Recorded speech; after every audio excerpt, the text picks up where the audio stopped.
les qualités d'un arbitre, ce sont les comportements ou bien les aptitudes qu'un arbitre doit avoir nécessairement avant de diriger un match. Nous avons 4 types de qualités. La première, c'est la qualité physique. La deuxième, c'est la qualité morale. La troisième, c'est la qualité technique. Et enfin, la quatrième, la qualité technique. Lorsqu'on prend la toute première qualité, qui est la qualité physique, c'est que pour un arbitre qui est désigné pour un match, a forcément des qualités exceptionnelles, dont la toute première est la qualité physique. Cette qualité permet à l'arbitre d'être endurant sur l'aire de jeu, d'avoir la force sur l'aire de jeu, la vitesse, la souplesse, la détente. Et tout ça là réuni donne sa condition physique qui doit tout le temps travailler pour être toujours au top lorsqu'il y a une rencontre. Un arbitre qui n'est pas physiquement, qui n'a pas ces conditions physiques en bon terme, ça veut dire qu'il sera loin des actions. L'arbitre doit, dans son chronogramme, par rapport à ses activités professionnelles, doit établir un programme. Et ce programme doit être respecté rigoureusement. Seconde, c'est la condition morale.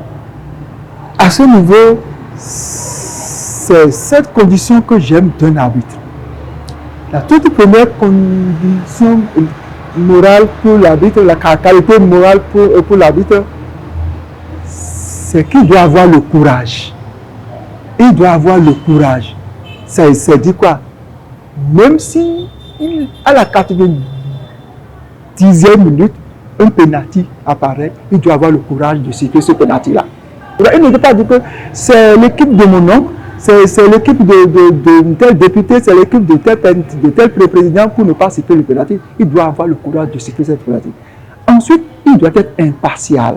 L'impartialité, c'est qu'il ne doit pas prendre parti pris à une équipe. Il ne doit pas choisir une équipe. Il doit officier les mêmes fautes commises par l'équipe A. Si cette même faute sont commises par l'équipe B, c'est qu'il doit également siffler. Il ne doit pas fermer les yeux sur d'autres fautes. C'est pourquoi on dit qu'il doit être impartial. La loyauté, on doit sentir en lui que c'est un arbitre loyal. La loyauté, ça veut dire quoi? Il est franc, il est sincère dans ses rapports. Ce n'est pas un arbitre menteur. C'est ça la loyauté, un arbitre. Ensuite, il doit avoir aussi la modestie. Ça veut dire qu'il doit accepter qu'on le critique. La modestie, c'est que l'arbitre doit accepter qu'on le critique. Maintenant, il faut aussi l'autorité. Voilà encore l'une des qualités. L'autorité de l'arbitre. Sur l'aire de jeu, l'arbitre doit marquer son autorité. Il ne doit pas être influencé. Il doit être toujours présent et prendre la bonne décision et ne pas être influencé sur c'est ça l'autorité. Donc, il va savoir s'imposer. Il y a le sang-froid. Donc, pour prendre cette décision, il ne doit pas se précipiter. Par exemple, s'il veut donner un carton rouge ou un carton jaune, il n'a pas besoin de se précipiter avant de faire sortir ce carton. De risque de faire sortir une autre couleur à la place de l'autre. Ensuite, il doit avoir le fair play. Oui, l'arbitre doit avoir le fair play pour qu'il puisse transmettre ce fair play-là aux joueurs. Oui, voilà quelques-uns des qualités morales de l'arbitre. Il faut bien avoir aujourd'hui des arbitres qui peuvent apprendre les lois du jeu. Ils doivent apprendre les lois du jeu. S'il n'est pas allé à l'école, s'il n'a pas un niveau d'instruction, il ne peut plus être arbitre aujourd'hui. Il ne peut plus officier.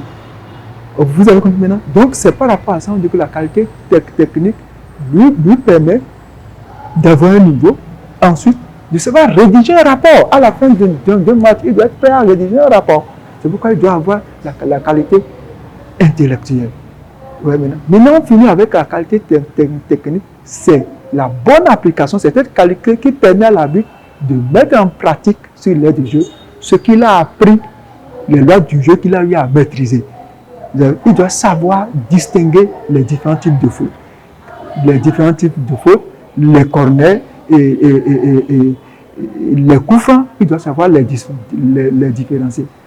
Ouais. Donc, la qualité technique, c'est cette qualité qui permet à l'arbitre de mettre en application les lois du jeu.